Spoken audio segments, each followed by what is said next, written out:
Të nderuar shikues, mirëmbrëma dhe mirë se erdhët në emisionin On Time. Sonte do të diskutojmë në lidhje me komunën e Bogovinës. Pra në studio kemi të dy kandidatët, njëri nga koalicioni AKI, zotëri Besnik Emshiu, gjithashtu është edhe kryetari aktual. Mirëmbrëma dhe mirë se erdhët. Mirëmbrëma dhe mirë se u gjetë. Faleminderit që pranuat jeni me ne, dhe zotëri Feti Abazi është nga koalicioni Vlen, pra kandidat për komunën e Bogovinës. Mirëmbrëma dhe mirë se erdhët. Para se të fillojmë, do kisha dashur që t'ju lusë që debatin ta zhvillojmë në nivel të promovimit të projekteve dhe atë se çfarë do të bëni ju për ta përmirësuar jetën e qytetarëve, dhe të shmangim sa më shumë që mundemi debatet apo akuzat dhe ofendimet nga njëra palë ndaj tjetrës. Për shkak se jeni kryetar aktual, unë do kisha fillu me zotrin Besnik Emshiu, se në çfarë gjendje keni gjetur ju komunën e Bogovinës, çfarë keni bërë për të, dhe pse duhet qytetarët të ju mbështesin për mandatin e dytë. Me ardhjen time si kryetar komune, ashtu si gjithë komunat tjera, edhe komuna e Bogovinës ka qenë me borxhe. Jo me borxhe si komunat tjera, mirë po ka pasur borxhe. Ne gjatë mandatit tim jemi munduar që komunën do të borxhet pastrojmë edhe të punojmë. Tash për momentin komuna nuk ka borxhe, do thotë edhe kemi realizuar shumë projekte. Pse kërkoj mandatin e dytë? Kërkoj mandatin e dytë për shkak se shumë projekte, të cilët për momentin janë duke realizuar, shumë projekte të tjera na presin për të realizuar, si dhe përvoja ime që e kam, kandidati i ri që duhet minimum një vit për ta marrë do thotë detyrën, një vit i nevojitet për ta njohë problematikën, si dhe do thotë pastrimi i borxhit më detyrojnë mua që të konkurroj edhe një mandat tjetër. Shpresoj se qytetarët e kanë të qartë dhe mandati im i dytë do të jetë edhe më i suksesshëm se sa i pari. Zotri Abazi, për ju në çfarë gjendje është komuna e Bogovinës dhe çfarë do të kishit bërë ju nëse zgjidheni kryetari i ardhshëm i kësaj komune? Mund të them rahat se bëhet fjalë për një periudhë 20 vjeçare, që si zakonisht premtohet në për kampanja zgjedhore, se problemet apo zgjedhjet e problemeve në nivel komunal janë të zgjidhura apo punohet në atë drejtim. Unë nuk do kisha thënë personalisht ashtu. Se cilën kampanë zgjedhore, se cilën cikël zgjedhor, në nivel komunal flitet për projekte, kapitale, për investime, në fakt, komuna jonë vazhdon të ketë probleme elementare, si që është ujti, si që është infrastruktura, si që është transparenca institucionale. Për shembull, kur flasim për ujtin, në nivel komunal nuk ka vendbanim që nuk ka problem. E kam vizituar gjatë kësaj periude gjitha vendbanimet. Secili vendbanim ka specifikat e vetë. Problemi i ujit nivel komunal është çështje serioze, është çështje e pazgjedhur. Nuk ekziston një vendbanim që e ka statusin e zgjedhur të ujit. Ka vendbanime që mungon cilësia e ujit, ka vendbanime që mungon sasia e ujit, siç e dini edhe ju, aktualisht problem serioz është edhe çështja e ujit në vendbanimin Pallçisht. Mos flasim për infrastrukturë. Infrastrukturë, jetë, ormaca, kaptime. Tani, kur flasim edhe për transparencë institucionale, ne nuk kemi informacion, nuk kemi dëna, nuk kemi asnjë informacion se si funksionon komuna, nga mbështetet, çfarë buxheti ka, asnjë variant nuk kemi. Okej, janë këto temat të cilat i kemi paraparë të gjitha që ti diskutojmë në vim. Do kisha lutur që të përmbahemi në temat të cilat i parashtrojmë. Pra, zotri Emshiu, do të kalojmë në pyetje konkrete. Çfarë keni paraparë ju për infrastrukturën, pra për zhvillim infrastrukturor të komunës së Bogovinës në mandatin e ardhshëm? Pra, cili është programi juaj për zhvillimet infrastrukturore? Infrastrukturë rrugore. Po. Ne në mandatin 4 vjeçar tash kemi realizuar shumë projekte në lidhje me infrastrukturën rrugore. I kemi asfaltuar 4 rrugë. Rruga Swiss Center Pirog nga Biroja është asfaltuar. Rruga tjetër Bogovin Selc e keq është e asfaltume, rruga tjetër që është Bogovin, rreth shtratit të Lumit, nga ure e poshme deri jepme, e asfaltume, si dhe rruga në vendbanimin Paçisht, që është pompa e benzinës deri te magjistrala janë të asfaltume. 4 rrugë. Përveç këtyre rrugëve që kemi janë të asfaltume, në shumë rrugë tjera kemi ndërtuar edhe në vendbanimet, në lagjët e fshatrave, rrugica. Mo të them, mbi 300 rrugë janë të rregulluar në çdo vendbanim. Gati se komplet vendbanimet janë të shtruara, do thotë rrugicat me begatone, na kam edhe shumë pak, do thotë që t'i përfundojmë të gjitha. Po, zotoni që do i bëni këto që ju kanë betë në mandatin e ardhshëm? Shpresoj se në mandatin tjetër, që ato pak që i kemi, edhe ato do t'i realizojmë. Për momentin është duke ndërtuar rruga Bogovin-Sedlarc, e fituar nga banka botërore, do të thotë është duke punuar për momentin, mjetët janë darë, firma punon, shpresoj se edhe ki projekt do të realizohet. Mund të replikoj? Patjetër, urdhno. Kur flasim për rrugët kapitale që janë të asfaltuara, rahat mund të themi se këto projekte nuk janë të mandatit 4 vjeçar. Këto projekte janë të mëhershme. Për shembull, rruga e Paçishtit që llogaritet prej te pompa e benzinës deri në autostradë ka qenë shumë më herët. Projekti i Swiss Center Pirot ka qenë shumë më herët. Sa i takon begatonave, mendoj se këto nuk mund t'i llogarisëm ne projekte. Këto mund të thuash rahat se janë punë të bashkësive lokale. Begatona. Okej, po, urdhoni, kundër replikë pra nga zotëria e Këto projekte që i përmenda, projektet kanë qenë gatshëm. Mirë, po ne gjatë këtij mandati mjetet i kemi fituar.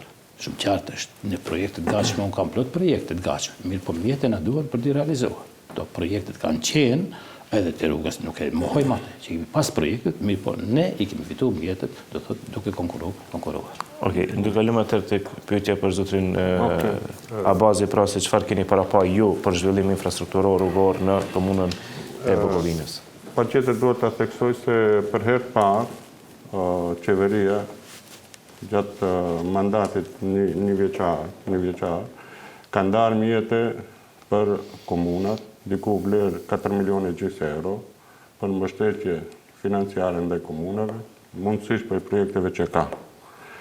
Neve si komunë ka ra hise të kemi goxha rrugë të nivel komunal, për shembull rekonstruimi i rrugës fushore Pirok që lidhet me autostradën, rruga Kamjan-Sedlarc, rekonstruimi i rrugës Zherovianit në drejtim të Radiovcës, rruga lokale Siniçani Epër, rruga lokale në fshatin Novosel, rruga lokale në fshatin Rakovec, rruga lokale në fshatin Pallçishti i Poshtëm, rruga në fshatin Kallnik dhe rruga lokale në Prekovec në fshatin Bogovin. Kjo janë projekte të financuara nga qeveria që planifikojmë në mandatin 4 vjeçar të ardhshëm të realizohen, por nuk është vetëm kjo. Ne i kemi gjithashtu rrugët kryesore që lidhen me vendbanimet e malësisë, ne i kemi realisht të shkatruara gjithë. Edhe pse mendoj para një viti u investohet diku me vlerë 100.000 euro rruga, po vazhdon të ketë probleme elementare. Se si ngeli kjo kështu, se kam ide. Okej. Atëherë, tema e radhës se cilin kemi parapa për të diskutu është në lidhje me mjedisin e jetësor. Pra, çfarë keni parapa ju, zotri Emshiu, për përmirësimin e cilësisë jetesës, pra në lidhje me mjedisin jetësor. E dim që në Maqedonia për disa vite me radhë ka qenë ndoshta dhe lider përsa i përket ajrit të ndotur, por përveç asaj jemi mësuar që shumë shpesh nga do që ecim të shohim mbeturina rrugës, të shohim edhe mini deponi të cilat krijohen në vazhdimsi në për shumë vendbanime, jo vetëm në komunën e Bogovinës. Çfarë keni parapa ju për të përmirësuar jetën e qytetarëve në aspekt të cilësisë së jetesës në lidhje me mjedisin jetësor? Në kuadër të komunës së Bogovinës ekziston ndërmarrja për pastrim dhe gjelbërim shari, që ka për obligim grumbullimin e mbeturinave, kontrollimin e ujit, rregullimin, defektet që ndodhin, pastrimin e rrugëve, gjelbërimin, kositjen, do thotë to i bën ndërmarrja për pastrim dhe gjelbërim shari. Ne, përveç kësaj të punë që i bën ndërmarrja, kemi parapar edhe pastrim të deponive të egra që janë në territorin e komunës së Bugovinës. Është e vërtetë që ka deponi. Ne disa herë i kemi pastruar këto deponi, por qytetarët nuk janë të vetëdijshëm përsëri i hodhin betorinat. Projekt tjetër të rëndësishëm kemi parapar edhe pastrimin e liçenit të Bugovinës. Do thotë një projekt shumë i madh, do thotë për shkak se liçeni i Bugovinës është për momentin i ndotur nga bagatia që do të pastrohet edhe këtë e kemi parapar. Diçka tjetër nuk kam për momentin. Zotëria Abazi, në lidhje me mjedisin jetësor, pra përmirësimin e jetesës e qytetarëve dhe në aspekt ekologjik, çfarë projekte keni parapar? Përgjithësi në nivel komunal, se i takon ekologjisë, fakti është se deponitë e egra ekzistojnë në territorin e komunës Bugovinë. Nuk është e rastësisht që vendbanimet e malësisë ankohen për shkak të deponive. E kemi ndërtimet e shtretërve të lumejve, trasët. Për momentin nuk ka as mirëmbajtje as gjë. Janë fakte këto. Shtretit e lumejve, për fat keq, në Bugovinë, në Kamjan dhe në Poçisht, mund të themi lirisht se trajtohen si deponi, jo si shtrat lumë. Kjo është një neglizhencë e komunës. Ne mendojmë se mandatin 4 vjeçar do vazhdohet me ndërtimin e shtretërve të lumeve, me pastrimin, me mirëmbajtjen, për njëkohësisht do krijon hapësira të reja të gjelbërimit, se është në ingerencat e komunës Bugovinës e në ndërmarrjes komunale. Po, patjetër. Se në përket shtretëve të lumeve, ne kemi investu veçanërisht në shtratin e lumit Bugovinës, me anë të UNDP-s, nëpërmjet ambasadës së Zvicrës, kemi investuar 1,5 milion euro për rregullimin e shtratit të lumit. Për momentin nga thirrja e ditë të qeverisë, kemi ndarë mjete për rregullimin e shtratit të lumit në vendbanimin Kamjan. 4 milion denar, për rregullimin e shtratit të lumit në vendbanimin Poçisht, 45 milion denar. Do thotë, ne kemi punu në këtë drejtim. Tash, a ka pa pastërti? E vërtet që ka. Mund të ndërhij pa. Patjetër. Gjatë se kam qenë në koordinator realisht i shtratit, projekti shtratit lumit Bugovinës, në atë periudhë, kur janë ndarë mjetet, ka qenë planifikuar edhe faza e dytë e ndërtimit. Gjatë mandatit 4 vjeçar nuk është marrë asnjë mas. Çfarë ka parapar fazën e ndërtimit? Fazën e dytë e ndërtimit të shtratit lumit Bugovinës. Okej. Për mandatin 4 vjeçar nuk është marrë asnjë mas. Asnjë mas. Realisht është premtuar gjatë pranimit të dorëzimit të projektit se aty do ketë mirëmbajtje, aty do ketë shëtitor, aty do ketë gjelbërim, për ndërtimet e kaskadave. Realisht për mandatin 4 vjeçar nuk është bërë asgjë. Okej, urdhëroni Sa i përket mjeteve, do thotë për ndërtimin e shtratit të lumit Bugovinë, faza e parë u realizu, mi për faza e dytë nuk e vazhdoi UNDP-ja, do thotë procesin. Prandaj edhe ne nuk ishim mundësi nga të thithim mjetin për ta realizuar fazën e dytë. Okej. Ne të vazhdojmë përsëri me ju, me që përfundum, zotëri Mshiri, çfarë keni parapar pra në aspekt degëzimit terciar ndoshta të rrjetit të kanalizimit, a kanë të gjitha fshatrat në komunën e Bugovinës kanalizim apo trajtim të ujrave të ceza, por edhe atyre pra kanalizime atmosferike, edhe nëse jo, çfarë parashihni ju? A do të bëni në mandatin e ardhshëm 4 vjeçar, normal nëse zgjidheni përsëri kryetari i komunës, të gjitha vendbanimet e komunës së Bugovinës me kanalizim? Ne lidhje me kanalizimin kemi fitu projektin për rrjetin e ri të kanalizimit në vendbanimit Pirok. Është bërë ka qenë rrjeti për kanalizim, projekti për kanalizim, ne e bëm të ri, si ka qenë i vjetër. Projekt të ri kemi bërë për vendbanimin Paçish, lidhje me kanalizimin. Ka pas projekt të ri kemi bërë, do të lidhje me kanalizim. Investimet në kanalizim janë bërë në vendbanimin Bogovin, 4 milion euro dhe në vendbanimin Kamjan. Do të rrjeti i kryesor është i ndërtuar në këto dy vendbanime. Tash ne e kemi edhe projektin lidhje me impiantin për pastrimin e ujrave të zeza. E kemi kolektorin kryesor, projektin e kemi, e do shohim ku do të nxjerrim mjetet. Për ndryshe, për momentin është jo funksionale. Të ndërtojmë impiantin e mandej fillojmë dalin nga dalë të kiqemi se janë projekte që kushtojnë shumë shtrenjtë. Do të 4 milion, 8 milion dinar, 8 milion euro investim vetëm për jetin kryesor. Në çdo vendbanim, mbas thirrjeve që do t'i kemi, ne do të konkurrojmë deg, dalë nga dalë që t'i kiqim. Se takon është vërtet se në vendbanimin Bugovin dhe në Kamjan është ndërtuar faza e parë e rrjetit të kanalizimit, po mbaj rezerva në cilësinë e ndërtimit kanalizimeve. Është fakti pamohshëm se një pjesë të mirë të rrugëve edhe ankesat qytetarëve se janë shkatruar edhe rrugët ekzistuese. Kjo është faza e parë, nuk flasim për fazat tjera që do të intervenohet. Për vendbanimet tjera, mendoj se do të shitohen gjithë vendbanimet, do të bëhen projektet, por kontrollohen, verifikohen cilësia e projektit, pastaj mbi qirja dhe realizimit jetë sa më profesional. Jo të ballavëqohemi siç është tani, rrugët kryesore, mbasi janë ndërtuar qoftë me asfalt apo me begatona, një pjesë e mirë e tjera është e deformuar rruga krejt.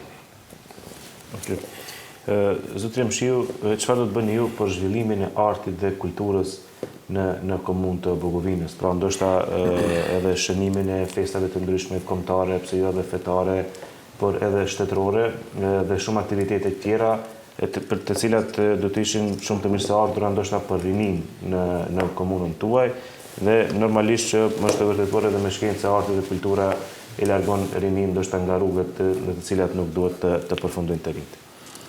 Ne gjatë këtij mandati 4 vjeçar nga buxheti i komunës së Bugovinës kemi ndarë mjete për përkrahjen e kulturës dhe artit. Mirë po, ndarja ka qenë sipas mundësive që kemi pas. Do të kemi investu e kemi ndihmu shoqërisë kulturore artistike drita për mbajtjen e manifestimit kulturor. Për 3 viteve e kemi ndihmu. I kemi ndihmu aktivitetet që janë zhvilluar në për shkolla, gjatë festave kombëtare, si dhe kemi ndihmu, do thotë, festën e Bajramit, respektivisht Ramazanit. Të gjitha festat që i kemi kombëtare apo fetare, i kemi ndihmuar në bazë mundësive që kemi pas. Shpresoj se edhe në mandatin tjetër do t'i përkrahim përsëri këto aktivitete kulturore dhe artistike. Zotëri Abazi, ju çfarë keni para pa për zhvillimin e artit dhe kulturës në komunë të Bugovinës për mandatin e ardhshëm 4 vjeçar, nëse zgjidheni? Ne planifikojmë në buxhetin e komunës mjete apo stafat për kulturë. Të neve ekzistojnë shoqata, është e vërtet. Duhet mbështetur me buxhet komunal. Po gjithashtu kemi edhe profesionista. Ne kemi aktorë të teritorit tonë që njihen gjithë rajonin këndë. Ne planifikojmë ato qofshin artist, qofshin piktor, qofshin këngëtar. Ne do t'i mbështesim. Gjithashtu, ne do të organizojmë festival të një pjesë e mirë kemi në Gurbeqar. Planifikojmë të organizojmë festivale që sa më mirë t'i presim argjimtar. E dyta që duhet ta cekë e kam patjetër për 4 vjet nuk u pa nga ana e komunës e arsyeshme të kërkohet se ekziston një fazë e parë e ndërtimit Pallatit Kulturës në Kamjan, nuk u pa bëhet një kërkesë për financimin e fazës 2 apo 3 të Pallatit Kulturës në Kamjan, që të krijon kushte që të jepet mundësia artistëve, piktorëve, shoqatave kulturore që të bëjnë aktivitetet të tjera. Do një replikë? Po, sa i përket Pallatit Kulturës, më ardhen time si kryetar komune, nga neglizhenca e më pashme, do thotë ne ato e kishin pa paguajt harxhimet që kishin për Pallatin e Kulturës. Mirë po nuk i kishin dorëzuar dokumentacionet në kohë dhe mjetet Ministria e Kulturës o kishte marrë mjetet. Ai që kishte kry punë i kërkonte nga komuna. Hinë në proces gjyqësor. Ne si komunë e humbëm gjyqin. Ne jemi anku përsëri në instanca më të lartë dhe s'kemi pas të drejtë të konkurrojmë lidhje me Pallatin e Kulturës. Kjo është. Okej. Atëherë do ndroj pak, do vazhdojmë pyetjet tjera të bëjmë spari nga ju që mos i fillojmë të gjitha me ju.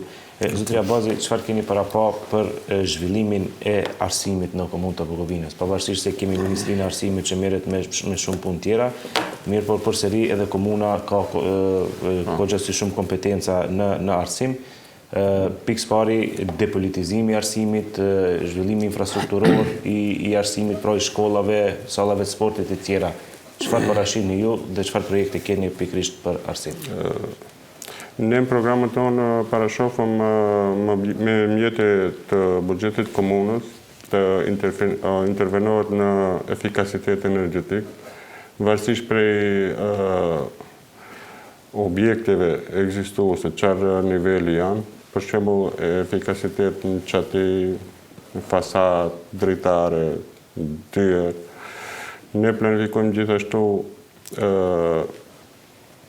investime në terene sportive multifunksionale të hapura, gjithashtu për salla. Për cilat vendbanime, pra po flisni nëse mund më konkretisht që qytetarët që dëgjojnë? Si zakonisht prej qeverive më herët, mjetët janë ndarë nga ana e Ministrisë së Arsimit për vendbanimin në Sallarës, në Pirog dhe Pallçisht poshtëm, janë ndarë mjetët për salla shkollore, salla tipit modelit 2. Këto vendbanime tjera, për shembull si Sallarës, kërkohet nga qytetarët edhe prindërit që të bëhet një teren sportiv i hapur. Ekzistojnë kushte. Për shembull në fshatin Kallnik, gjithashtu kërkohen sa i takon shkollave në nivel komunal. Ne kemi një sallë shkollore e ndërtuar nga ana e Ministrisë, tani është duke ndërtuar salla e dytë në Bukovinë, ama këto janë të ndara nga ana e grandit qeveritar që ka aplikuar komuna. Kështu që ne gjithashtu planifikojmë sa i takon kuadrove, politizim nuk do ketë, më vjen keq se është keq përdorur arsimin këtë drejtim, po ne do shkojmë në kriteriumet bazë, me profesionalizëm, kush meritokrati, kush e meriton, ai do jetë arsimtar. Shpresojmë që tjetë ashtu. Zotëri Mshiu, në lidhje me zhvillimin e arsimit në komunë. Gjatë mandatit 4 vjeçar, ne kemi investu në shumë shkolla. Në shkollën e Rakovecit komplet, do thotë fasada, nxemja qendrore. Në vendbanimin në Pirog, investime në shkollë, ndarje në shkollë, s'ka mësuar disa klasa me 3 ndrime, i kemi rregull që ato mësojnë me 3 ndrime. Kemi investuar në Pirog terrenin e hapur sportiv. Në Bukovinë, për momentin, është duke u ndërtuar salla sportive. Në vendbanimin Kamjan, kemi investu në shkollë, komplet ndrimi i çatis, izolimi, do thotë komplet shkolla është riparuar në vendbanimin. Kemi intervenu në Urviç, komplet nxemja ka qenë me dru, e kemi bërë me pelet. Kemi intervenu në vendbanimin Shirovjan, nxemja me dru, e kemi bërë me peleti. Gjithashtu edhe në vendbanimin Pallçisht. Do të gjitha vendbanimet e komunës së Bukovinës në arsim kemi investu. Çka tash vit mandatin tjetër.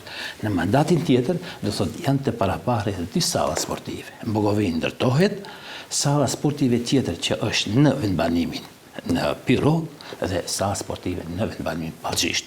Sa i përket sallës sportive në vendbanimin Zhërëvjan, që është ndërtuar nga Agjencioni për Rini dhe Sport, ekziston salla, me nuk është funksionale. Ne, në thirrjen e ditë nga Ministria, kemi nda mjete për riparimin e kësaj, për rikonstruimin e kësaj salle, s'është pas zgjedhjeve parlamentare, pas zgjedhjeve lokale, ne do ta shpallim thirrjen dhe do të fillojë edhe puna montimin e sallës. Është e vërtetë se ndërtohet në vendbanimin Bogovin salla shkollore, po më vjen keq duhet ta theksoj patjetër se sikur të ishte e financuar nga ana e Ministrisë së Arsimit, ishte krejt dakord, po me mjetet e komunës, me grantin që fitoi komuna, që i ndau mjetet për sallën shkollore, unë nuk e shoh të arsyeshme pse nuk u intervenua në projekt derisa e bëhet nga ana e komunës, projekti komunal, shfrytëzohet e njëjti modeli tip sallës, kur për momentin neve do na paraqitet brenda kohës, do na paraqitet problemi serioz me parkingu. U desht intervenohet në projekt, se financimi është i komunës, projekti duhet të jetë i veçantë, që të parashifet edhe parkingu për qendrën e Bogovinës, që mendoj se në kohën e ardhshme do na krijojë një problem serioz sa i takon parkingu. Doni replika, po vazhdojmë me pyetjen tjetër. Do thot, gjatë mandatit tim, ne në Ministrinë e Arsimit, ka qenë parapar salla për ndërtim. Mirë po, nuk në ka i ndajmë mjetë. Ne tash nevoja e qytetarëve, ka qenë nevoje, ka moshme dëshire, ka moshme banor të Bogovinës për ndërtimin e sallës sportive, dhe ne e parapam që me thirrjen e parë nga qeveria ti çojmë mjetet për ndërtimin e sallës në Bogovinë. 60 milion denarë nga Ministria, 4 milion e gjysmë ndara nga komuna. Do thot për ndërtimin e sallës sportive. Krejt okay. Nuk kam asgjë kundër për ndërtimin e sallës, po thjesht kam vërejtjet e projektit, pse u shfrytëzua projekti i modelit Ministrisë së Arsimit, kur kishte mundësi, se financon faktikisht mjetet që janë komunës, pse nuk u bë model ndryshe që do të bënte një përzgjedhje ndoshta më të mirë, ose nuk do krijonte këtë situatë mjegull për momentin që ekziston në Bogovinë çështja e parkingut. Kjo është problemi, jo se ta kundër dikush kundër sallës. Dëshojmë përgjigjen, po... Po, sa i përket për lidhje me parkingun, dëshojmë të një projekt tjetër. Për momentin ka qenë ndarje parapa me sallë. Ne kur i kemi shkruajt kontratën, nuk i kemi shkruajt me qeverinë. Mjetet i kemi marrë nga Ministria e Arsimit. Çdo projekt do thotë është nënshkruar nëpërmjet Ministrisë së Arsimit. Por rrugët me Ministrinë e Transportit kemi nënshkruar. Ne i themi nga qeveria, mirë po kemi nënshkruajt me ministrit, do thotë nga Ministria kemi marrë mjetet. Ne u përmenda më herët kemi konkurruar me projekte, po s'kemi fituar mjetet. E pam të arsyeshme të konkurrojmë me sallën e Bogovinë. Ashtu, siç është. Zotri Abazi, sa do të angazhoheni ju dhe sa do të angazhoni ekipet e cilat janë të profesionalizuara në thithjen e fondeve të jashtme, pra duke marrë parasysh se e dim se sa është buxheti i shtetit ton për projekte të mëdha dhe sa është buxheti komunave faktikisht, duke marrë parasysh se thuja se gjitha komunet janë të ngarkuara me administrat, pra shumica e buxhetit shkon për rroga.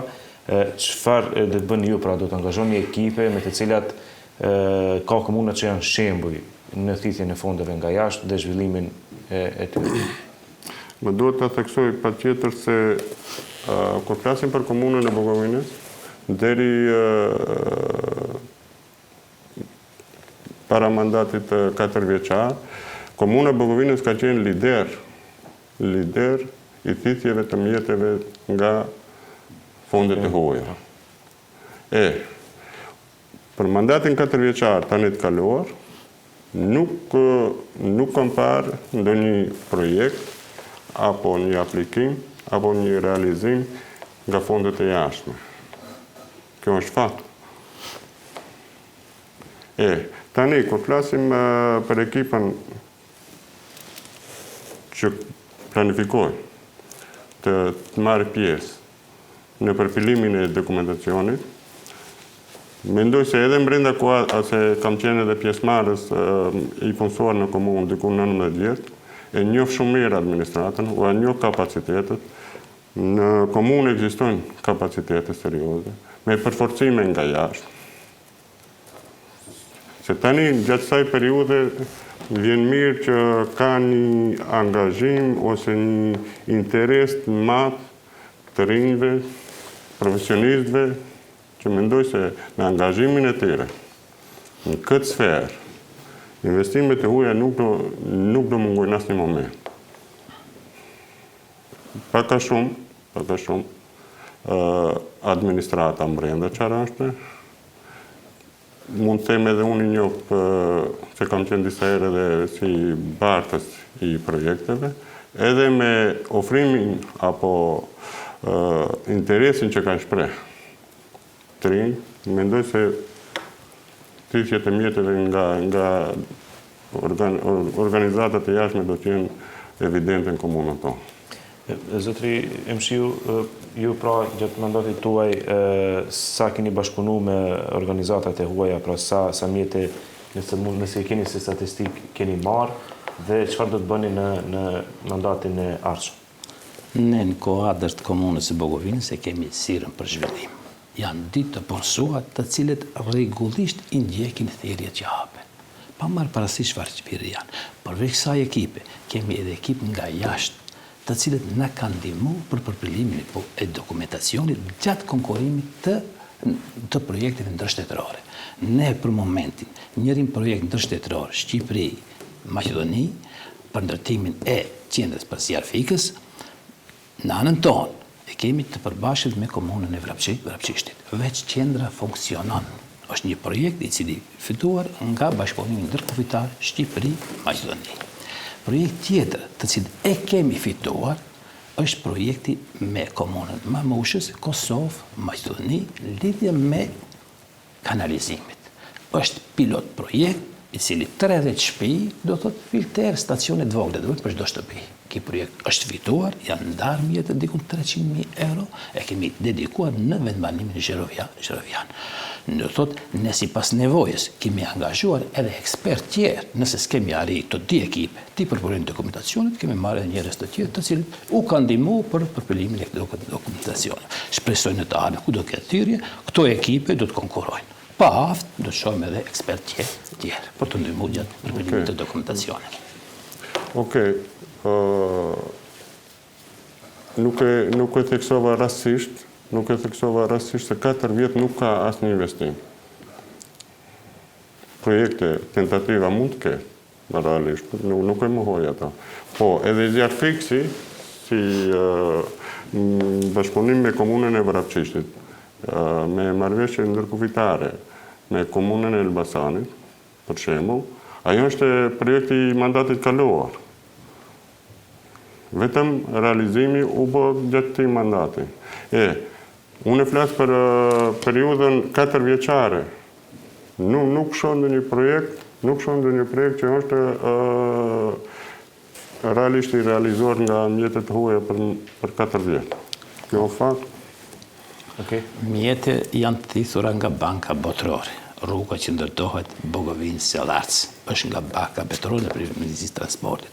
Projekti tjetër, njëri ndër projektet më kapitale për ujin e Bogovinës nga Sumreka deri në Orviç është nga Banka Evropiane, mjetet. Jemi duke përgatitur dhe ky projekt së shpejti do të hapet thirrja. Janë projekte ne kemi punuar gjatë këtij mandati, mirë po, megjithse nga Banka Evropiane kemi pas projekte tjera më herët. Rruga që është përreth magjistrales Bogovin ose Pirog Grades të ndërtohet. Projekti veç të hapet thirrja për shkak të ndërtimit të magjistrales ne ndalën projekti. U desht ne 2 vite të merremi me Bankën Botërore për realizimin e projektit rrugën Bogovinë-Sellarc. Nuk ka qenë lehtë, është bërë ekspropriimi, që haptazi po e them i falemendroj qytetarët e komunës së Bogovinës, veçanërisht ato që kanë ara për shkak se shumë shpejt u realizua ekspropriimi. Do thotë asnjëri nuk ka kërkuar pagesë. Do thotë dikujt i kemi marrë 100 metra katror, 200 metra, dikujt i kemi marrë 1000 metra katror, asnjëri pa pagesë, do të na ka mësuar që ky projekt sa më shpejt të fillojë puna. Por ndryshe nuk do kishim mundësi për ta realizuar. Okej, po 4 vjet kaluan. Ne flasim për fakte. Ne nuk shohim asgjë, aty është më mirë. Okay. Mirë, zotëria Abazi, do të vazhdojmë përsëri me ju. A zotoheni këtu për shkak se të gjitha janë paraqitje publike dhe janë fjalë të cilat ngjyrohen dhe normal ne do t'ju mbajmë përgjegjës për gjithçka që thoni në 4 vite të ardhshme, cili do që zgjidhet kryetar komune. A zotoheni këtu para qytetarëve se do të respektoni meritokracinë e plot për punësime të reja dhe për avancime në komunën e Bogovinës dhe se në asnjë moment nuk do të merrni përballë përkatësinë partijake apo lidhje të farefisnore apo çka do të qoftë. Ceka edhe më herët se unë nuk jam i panjohur për administratën komunale. Unë 19 vjetë kam qenë aty. Nuk jam edhe i panjohur edhe realisht edhe për shkollën. Në asnjë moment, nuk kam dyshim të administrata komunale.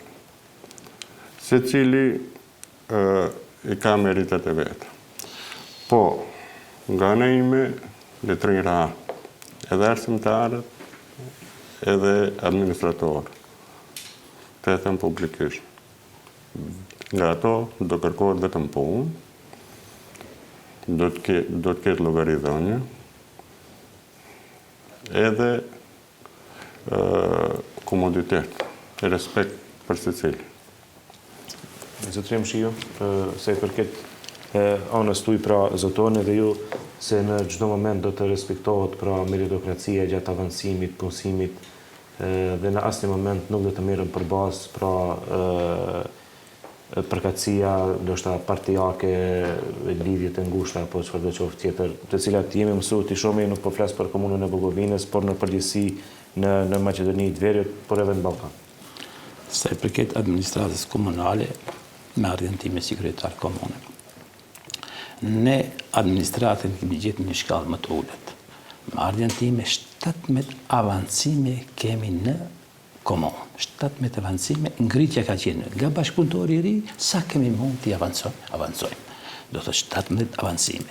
Punësime, kemi pas 15 punësime, kanë qenë të punësuar. Nuk kemi prek me ardhjen time, nuk e kemi larguar nga komuna. Ato që kanë qenë. Mirë po, dikush që ka pas me vetë dëshirë, e ka lëshuar. Do thot 15 punësime që kanë qenë të 15 kanë marrë vendime në administratë komunale. Sa i përket shkollave, ne nuk kemi pas dorë. Arsimtarë që kanë qenë para 6 viteve, 7 viteve, do thot nuk i kemi prek. Asë një ngjyrë partijake, do thot asë një nga partitë tjera s'kemi larguar, të gjithë kanë vazhduar dhe të gjithë janë për momentin të rregulluar. Ato që normalisht, ato që kanë plotësuar kushtet. Do thot, në të ardhmen, do thot, do mundohemi në bazë të meritokracisë, mirë po edhe ne duhet të kemi të qartë se nuk kemi njerëz të përgatitur, nuk kemi njerëz kuadro. Kërkojmë arsimtar, grupi klasorti nuk ke. Kërkojmë arsimtar të lëndëve profesionale, ti nuk ke. Do thot, mos bëjmë ne konkurrencë, nuk kemi. Shkoni e lutën për shtëpisë, 2 vjet arsimtar punësohet. Prandaj nuk kemi dhe kuadrën. Mos bëjmë tepër ne konkurrencë. Ku e mirë, kemi konkurrencë, normalisht do ta zgjidhësh atë më të mirë, se normalisht ai do ankohet. Do të çojë gjyqi dhe do ta fitojë gjyqi. Prandaj kjo është mirë, zotëri Abazi sa transparent, premtoni që do të jeni në lidhje me shpenzimin e financave, pra e dim që këto janë para të qytetarëve për shkak se taksat paguhen nga qytetarët, dhe sa transparent do të jeni ju me vendimet dhe shpenzimin e financave që do të bëhen nëse zgjidheni kryetar i ardhshëm i komunës së Bogovinës. E para që do të jetë planifikimi i buxhetit. Planifikimi i buxhetit do bëhet me paraprakisht me transparencë ndaj qytetarëve, me projektet edhe me investimet kapitale që planifikohen. E dyta, transparent do kemi në vefaqen e komunës, që realisht për momentin nuk funksionon. Nuk ka asnjë dhënë. Transparent do të kemi në këshillin komunal. Transmetimi do të jetë live. Transparent llogarisëm llogaridhënien në fund vit. Kështu që digitalizimin në përgjithësi, që çdo pagesë mundsohet bëhet online. Okej. Zotri Mshir? Se i përket buxhetit të komunës, normalisht nga ana e ministrisë të jep vlerën. Çfarë do thotë ti me çfarë duhet të planifikosh? Ne nuk e caktojmë buxhet. Ato na japën vlerën me kaç mjete ti duhet të bësh shpërndarje. Ne zakonisht buxheti është një shabon, ato që e njohin. Ti planifikon mjetet për rroga, ti planifikon mjetet për letër, planifikon letër për mirëmbajtje, për imën. Çka ngelen tjetër planifikon për arsim, planifikon për projekte. Shumë pastër është puna. Ne nuk kemi mjete të mjaftueshme për të planifikuar projekte. Çato mjete që na ngelin, patjetër ne të ekzistojnë. Edhe çato mjete që ngelin, i çojmë për projekte, për arsim, për sport, çka kemi mundësi. Dhe ne, në sa i përket buxhetit të komunës, jemi shumë transparent. Borxhet kemi pastru, realizimi i borxheve, i buxhetit në fund të vitit të komunës është për shkak të saktësisë, unë po e them, është mbi 99%. Komplet planifikuar se bëjmë ribalans buxhetit në muajin e 10 dhe saktë dim sa në nevojitet për rroga, sa në nevojë për mbajtje, sa për këtë, edhe në fund realizimi i buxhetit është saktë. Duhet ndërhej pak tjetër. Okej. Se i takon buxhetit. Në qoftë se buxheti nuk planifikohet mbas projekteve, mbas atëherë për çfarë na duhet këshilli komunal. Çfarë miraton këshilli komunal, rastin konkret, në qoftë se për shembull do vihet tani fundi i vitit. Çfarë do miratojë këshilli komunal? Në qoftë se të cakton ministria, për çfarë duhen këshilltar? Kjo nuk është, s'mund të imagjinoj, atëherë këshilltarët janë jashtë funksionit, atëherë këshilltarët marrin rroga kot. Përse miraton këshilli komunal buxhet? Buxheti do planifikohet para kohe, mbas projekteve kapitale, mbas vlerave të projektit, do merret dhëna edhe pastaj të shifet realizimi. Realizimi i projektit i buxhetit e tregon edhe nivelin e komunës. Si mund të thuash se buxheti nuk e planifikon komuna? Shiko, në bazë vlerën ta jep, me çfarë buxheti duhet të manipulosh, ta jep Ministria e Financave. Ajo ta çon me këtë vlerë. Shembull, me 200 milion denar ti duhet të planifikosh. Edhe ti atë e shpërndan buxhetin. Këshilltarët çfarë roli kanë? Mund për projekte të bëjnë për rroga, s'ke çka bën, si ke për letër, për mbajtje, për imën, për projekte apo për ndarje të arsimit, ato mjete tjera mund të dedikojnë. Njëri propozon diçka tjetër edhe i shpërndan. Kjo është. Okej. E dim që në kohë të fushatës zgjedhore të gjithë kandidatët për kryetar komune, por edhe politikanët jemi mësuar të shohim më shumë në terren se sa në zyra.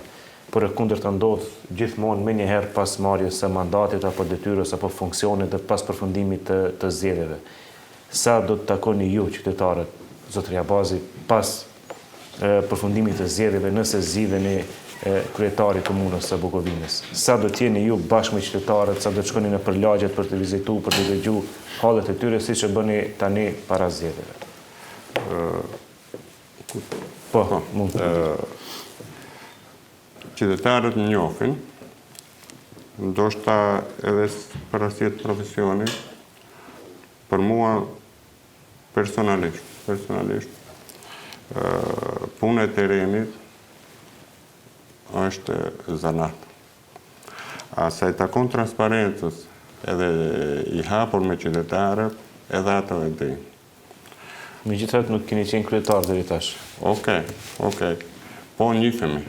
Unë mendoj se cilin moment qytetarët do të jenë në komunikim me mua personalisht. Qytetarët do të kenë derën hapur çdo herë. Qytetarët do jenë edhe vendimarrës, jo vetëm do jemi hapur, apo qytetarët edhe në investimet kapitale që do bëhen, paraprakisht do bëhen konsultime me qytetarët, pastaj do bëhen investime. Shpresoj që të jetë kështu. Zotëri Mshiu, ju pra sa shpesh do të takoni me qytetarët, nëse rizidheni si kryetari i komunës së Bukovinës dhe deri tash a janë të kënaqur qytetarët e komunës me sa i keni taku ju gjatë këtij mandati 4 vjeçar?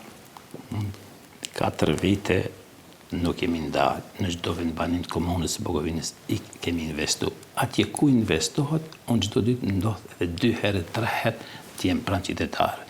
I dëgjoj kërkesat atyre, hallet e tyre dhe mundohemi në bazë kompetencave që kemi që ato halle, ato dete qytetarët të realizojmë. Normalisht që i kemi kompetenca. Gjithmonë ka të jem teren, shpresoj se edhe në të ardhmen do të jem në teren. Bashkërisht me qytetarët i dëgjoj për të dëgjuar hallet dhe problemet të cilët ballafaqohen ato. Një pyetje që vlen për të dy, pra a zotoni se do të krijoni një ditë ndoshta në muaj që të jepni hapësirë që ta keni një takim me qytetarët gjatë mandatit tuaj tash. Ndoshta në sallën e Këshillit Komunal apo ku do qoftë, një ditë t'u caktoni komplet qytetarëve në muaj, që besoj që nuk ka shumë dhe mund të gjeni hapësirë. Urna. Kjo ka qenë si praktik e shkretarit. Unë e kam vlerësuar personalisht. Nuk kam dilema në takime një ditore në javë. Ai e praktikonte ditën e premte, shembull, një paradite, takoshte me qytetarët, i akumulonte gjitha vërejtjet. Personalisht e kam vlerësuar si veprim, edhe nuk do të ndryshoj. Okej, zotëri Mshiu. Njëri ndër premtimet e mia në mandatin e 4 vjeçar ka qenë derë hapur për të gjithë. Do thotë qytetarët brenda 4 viteve kur ka dasht ka ardhur në komunën e Bukovinës për konsultime. Dera ka qenë e hapur. Unë nuk kam caktuar ditë. Kur kam qenë i lirë, i kam pranuar qytetarët. Të njëjtën gjë do ta vazhdoj edhe mandatin tjetër, do thotë qytetarët sipas nevojës kur të kenë dëshirë mund të vinë. Për fund do kisha dashur që do jap hapësirë që të bëni nga një apel qytetarëve të Bukovinës sepse duhet që të ju votojnë juve për udhëheqjen në komunën në 4 vitet e ardhshme. E juaja është kamera atje, ju lutem drejtoni kamerës një apel të shkurt për qytetarët e Bukovinës. Lutem qytetarëve të mbështesin koalicionin Vlen, mbështesen kandidaturën time, do t'jenë të respektuar, të nderuar, do kenë qasje institucionale, se cilën kohë, do jenë vendimmarrës në projekte dhe në investime kapitale. Mendoj me ekipin profesional që llogaritën të menaxhohet komuna, nuk do zgjonjeni në problemet që ballafaqohet komuna për momentin gjatë kësaj periudhës 4 vjeçare. Prandaj, ngrelet ju të vendosni se cila është më e mirë. Zotëri Mshiu. Ftoj qytetarët e komunës së Bukovinës që të votojnë Besnik e Mshiun një mandat 4 vjeçar i suksesshëm, shpresoj se mandati tjetër do të jetë edhe më i suksesshëm. Unë ju falenderoj shumë që mas pari pranua që t'jeni pjesë e debatit, që të përballeni me kundërkandidatin, pra është një gjë të cilën ne në studiet tona televizive, sidomos në Maqedoninë të Veriut, nuk kemi mësuar të shohim, andaj ju përgëzoj shumë, ju dëshiroj shumë shëndet, ndërsa sa i përket suksesit, besoj që qytetarët e Bukovinës do të jenë shumë të vetëdijshëm se cilin do të zgjedhin, andaj fitoft më i mirë dhe ju falenderoj shumë që ishi pjesë e debatit. Të nderuar shikues, ishte ky debati për komunën e Bukovinës me 2 kandidatët nga koalicionet shqiptare, pra nga AKI-ja dhe nga koalicioni Vlen, pra zotrin Besnik e Mshiu dhe zotrin Feti Abazi. Unë ju falenderoj shumë për vëmendjen dhe bashkë miru pafshim ditën e premte me kandidatët për komunën e Vrapçishtit. Faleminderit shumë.